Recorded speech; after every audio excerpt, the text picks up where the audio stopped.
Hello, welcome back to our YouTube channel, Carnivore Revolution. I'm Jesselyn. I'm Serena, and if you enjoy this video, don't forget to like and subscribe below. Today we have another installment of 6-Minute Success Stories, and our guest is Brandon Miller. Thank you so much for joining us. Thank you for letting me be a part. So Brandon, how long have you been meat-based? I've had red meat every day for the last 3 years, and I went from keto to carnivore to adding small amounts of fruit and honey seasonally to a pretty strict carnivore. Probably meat-based for the last 3 years, and I've had periods in time where I've eliminated and added certain things and saw how I felt with it. That's awesome. So what kind of health issues have you resolved by eating this way? Well, before plant-based, I personally lost 100 pounds. Before I did animal-based with, meat and fruit, I lost 100 pounds. I never did plant-based full, but I did have a lot of plants. And as soon as I removed all of the plants and the fiber, I actually got rid of my IBS, which was one of my biggest issues. With that, also, I got a boost in mental clarity, focus. I wasn't fatigued anymore. Dandruff went away. Eczema went away. How strict did you have to be to get those results? So I've experimented with fruits since going full carnivore, and it seems that when I add too much fruit and honey, the IBS will come back. And when I only add small amounts, I'm totally fine. If I add small amounts of any other plant, like if I have a cup of coffee or if I have a few pieces of broccoli, my IBS will immediately triggered and I'll be in the bathroom all day. But the fruit and honey in small amounts don't seem to affect me. But there has been downsides where I add too much of it and I don't feel as good. So was it a difficult transition when you first switched from the way you were eating before into a meat-based diet? Was that hard? So it was, but I felt a lot better. When I previously went through all my weight loss in 2020, I was eating once a day before I knew what OMAD was. I was eating probably around 1,500 calories and I was running 9 to 10 miles a day, a combination of eat less and move more. And it did work for me. I lost the weight. However, it would not have been sustainable if I didn't figure out what keto diets were.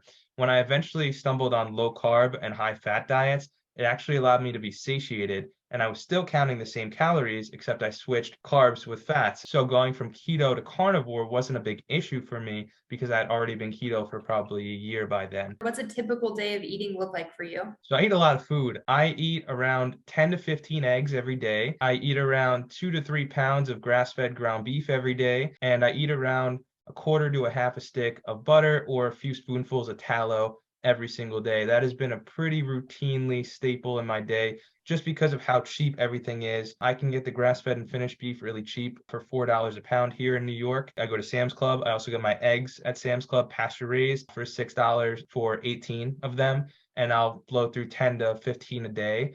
So the bulk of my diet is meat and eggs, and it's fairly cheap. So that's why I do it that way. Now, when you started, did you have any backlash from friends and family? What's that been like? Yeah, I got a lot of, actually, most of the hate I received was online with a lot of plant-based people critiquing me and a lot of people trying to get me on their side. I hear a lot of doctors talk negatively. Hell, I found some really good doctors like Dr. Ken Berry, Dr. Chafee, Dr. Saladino, who believe in a really meat-based way of eating, and all of their theories started to make sense. So I started to relay it to other people, and they kind of understood a little more about plant toxins. Sort of the easiest way I bring this up to somebody is that when you have garlic, your breath smells, or when you have asparagus, your pee smells. When you have broccoli, you get bloated. When you have cauliflower, you have gas. When you have coffee, you get all jittery. When you cut an onion, you makes you cry. These are all plants telling you, hey, don't eat me. I have defense chemicals. I'm defending myself against you. And it all really started to make sense from there. It seems that small amounts of fruit worked really well with me, though I have to say, when it was ripe, when it was in season, I had no reaction to it. So do you think that you will stay carnivore or meat-based for the foreseeable future? Definitely. I think I will do everything in my power to not have my IBS again and to feel really good. This way of eating has totally changed a lot of my life and a lot of the habits I built around me. Something like the sauna, which I never used until recently. Probably a year or two ago, my whole life, I never been in the sauna, and now I do it probably 4 to 5 times a week. Stuff like exercise, so I was always pretty big into it. But now that I've done the carnivore diet and eaten meat-based, I've seen my body completely transform. There's no reason to ever go off that way of eating. And the same thing is true also with my mental health, as I always am super calm and collective and a really positive and friendly person to be around.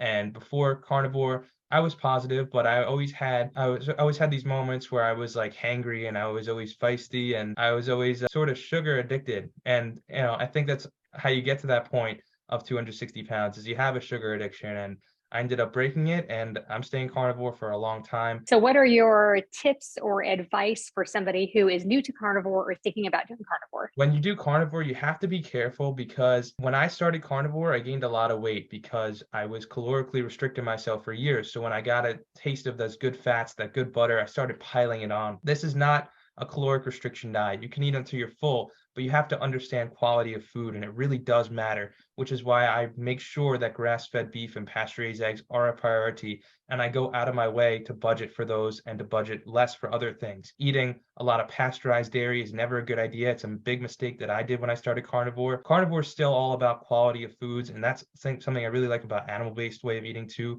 It's all about quality of foods.